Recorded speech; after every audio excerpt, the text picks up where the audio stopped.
Greetings gastronauts, this is KeefCooks, I'm Keef, and today I'm going to do a fancy French kind of pie. I'm going to show you how to make an ox cheek Pithivier.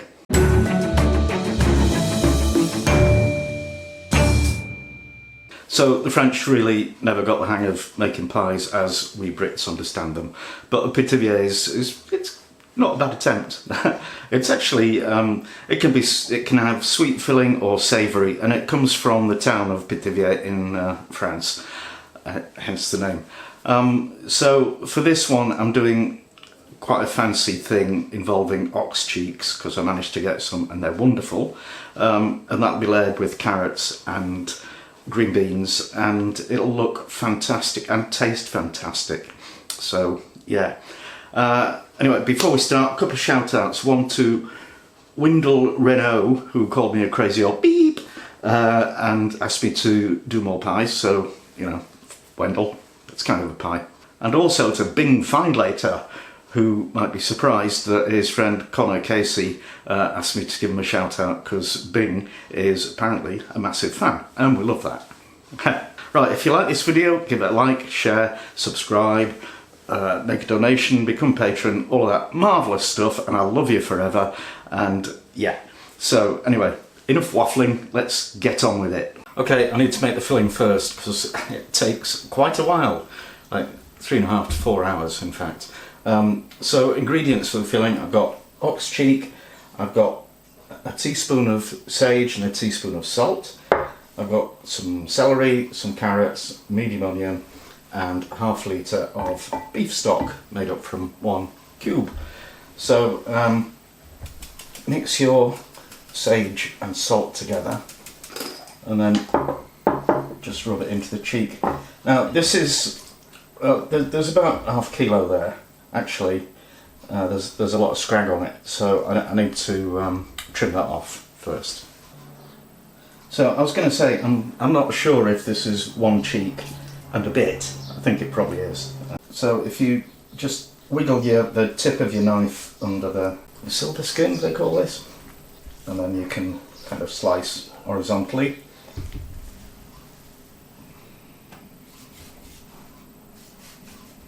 Now we can just rub the salt and sage mixture all over it.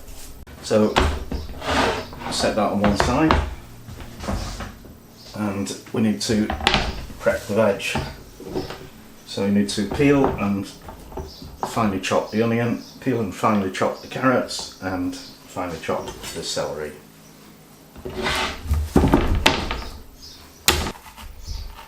Now we need to fry these off, just saute them a bit till they're lightly golden, and then we'll finish it off, well, start it.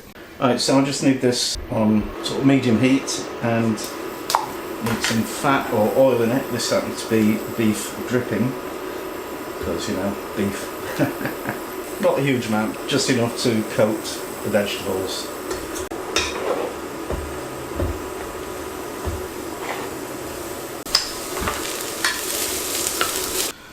Now you want to preheat your oven to 120 degrees Celsius if it's a fan convection oven, or 140 for a conventional one, or gas mark 1.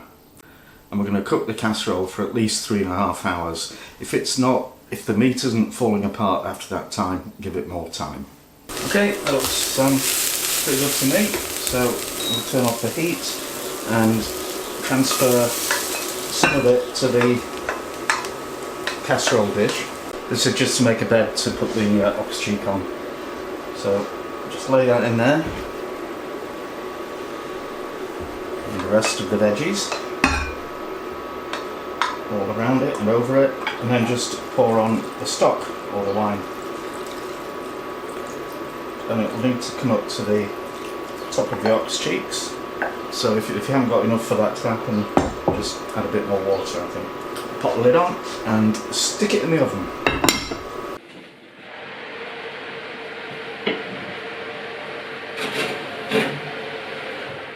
And if you're short of time, you can do it in a pressure cooker. It'll take about 30 minutes. Or if you have lots and lots of time, you can do it in a slow cooker for about 8 to 10 hours.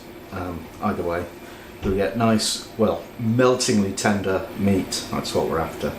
Okay, So while it's going, you need to prep your veg for the colour layers. I'm going to make my Pithivier in this bowl. Normally you would just make a pile of the filling on the pastry, but I want to get a super duper high dome. I don't know if I'll manage it, but I'm going to essentially mould the filling in here. So I've got enough green beans when I've top and tailed them to make a flat layer that will fill inside, and I need to top and tail and peel the carrot and slice that into discs, which also will fill a layer. Okay, and there's my carrots. So what we need to do now is, well, I've got a pan of water coming to the boil. Once that's boiling, chuck them in, turn it down to a simmer and let them cook for 5 minutes. And while the veggies are simmering, just get a bowl of cold water, chuck some ice cubes in it. And after your 5 minutes, get them out of the pan and pop them in the ice cold water. And that'll stop them cooking and help preserve their colour. So they can sit in there until you're ready to assemble the pie. Pithivier, sorry.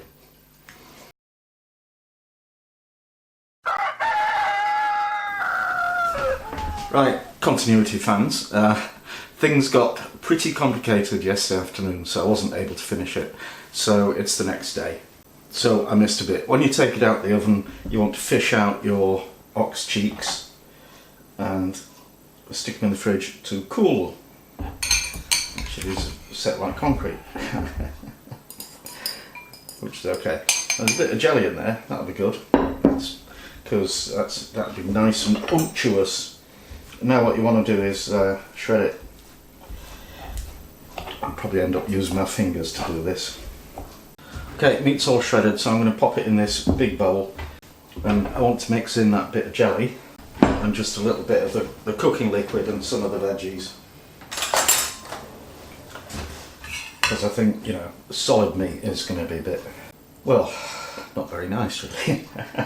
Now I'm going to assemble the dome of filling in this bowl. So start with some meat. Now I need to get the veggies out of that water, and yeah, you know, I said continuity. I did this yesterday, and yeah, yesterday evening, unaware that these were needed for a recipe, Mrs. KeefCooks was nibbling at the green beans. So just spread those out in a single layer and dry them off a bit. And then a layer of green beans. So I'm going to need to cut these. There's my lovely green beans. And some leftovers, so Mrs. KeefCooks is forgiven, as always. And another layer of meat. I'm using my tatty masher to flatten it. Because we do need this to be perfectly level if we can. And then carrots. I should have cut them into wedges so they'd fit perfectly, shouldn't I? And a couple more slices of carrot would have been useful. Anyway, never mind. Nobody will know except me and you. And pop the rest of the meat on top. And then we want to chill this right down so that, well, when we tip it out, it holds its shape. Fingers crossed. Right, while that's chilling, we need to roll out our pastry. So I've got a block of puff pastry, because life's too short to make your own. And the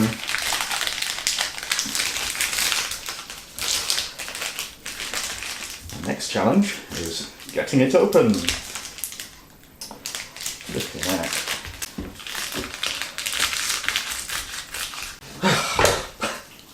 Right, flour on the worktop, and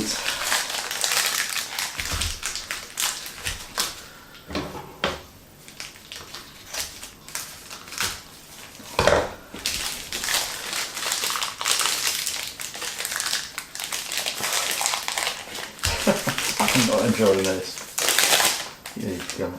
So roll it, roll it, roll it. So this will be the base, and it needs to be about a centimetre, about half an inch bigger all round than the size of the dome of filling.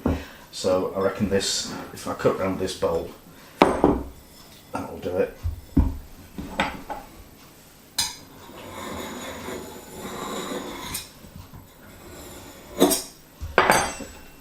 Okay, and then the top will need to be bigger still to account for stretching it over the dome of filling.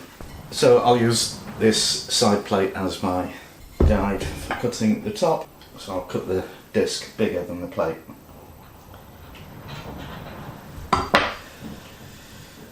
Are you excited? I'm going to cut a hole in the middle of the top, because I reckon it'd be easier to do it now than when we've got the thing full of filling. There's filling, and well, will it tip out? Yeah. Oh, cranky. I didn't expect that, but I should have done, obviously. Alright, marvellous. Okay, I've got some water. I'm just going to moisten the edge, and then place the top on, and just kind of press it down over the filling. Looks like a cartoon ghost, this. Right, I was over generous with the pastry for the top, so it's overhanging the bottom too much, really. Now I'm just pressing it down with the end of a knife to give us a kind of nice crimped effect. I think a little chimney round the hole on the top would be okay. Looking good. So I'll pop that back in the fridge for about half an hour to chill again. Right, now we need to make some gravy, but because this is French, it's jus. And it, you know, it'll be really tasty, but it won't be very thick and there won't be very much of it. So we just need to strain the liquid from the vegetables and the fat, which is solidified, and then boil it until it's reduced by about half. Okay, here's my reduction, so let's have a taste. Wow, that is gorgeous. So, okay for salt, I think. A wee bit of pepper. Different spoon look.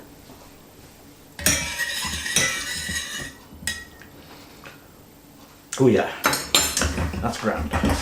Now we have to finish off our Pithivier.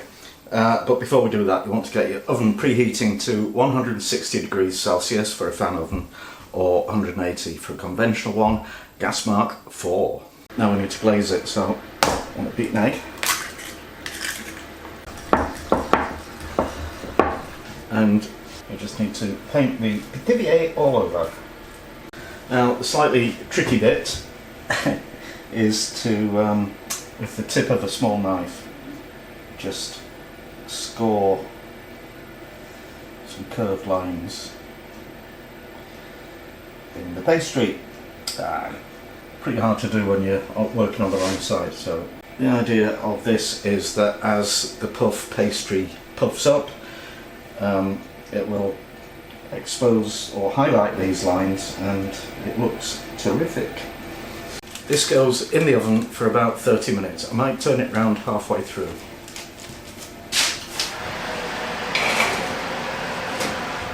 Oh, yes.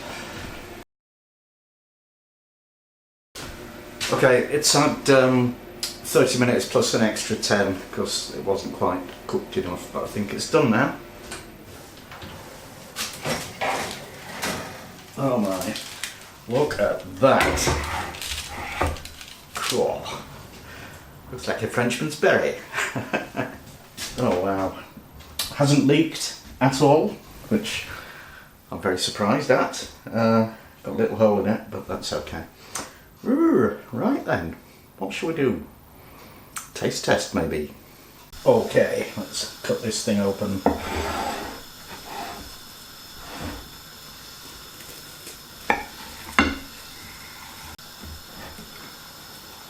Are you ready? Whoa! Alright, well, my layers have kind of disintegrated, but that smells incredible. Keef has made an ox cheek pithivier layered with carrots and green beans. He has served it with a quenelle of choucroute and some dribbles of jus reduction. What a little show-off he is. I hope he has a secret stash of chips and gravy somewhere. Alright peeps, taste test time! And Mrs. KeefCooks is a little bit indisposed today, sorry. So I've got to eat this all by myself. It's a tragedy.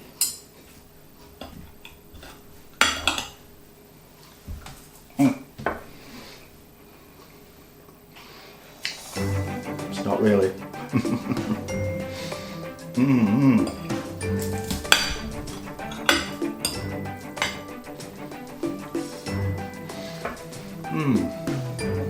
Let's try some of this. Choucroute or sauerkraut or pickled cabbage, depending where you come from.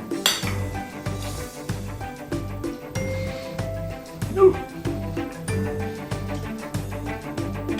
Oh, that's intense. Well, it's an awful lot of fat, but if you want to impress people at dinner or whatever, that's probably a good dish to do. Anyway, that's it. You know what to do. Press buttons. And thanks for watching, and see you next time.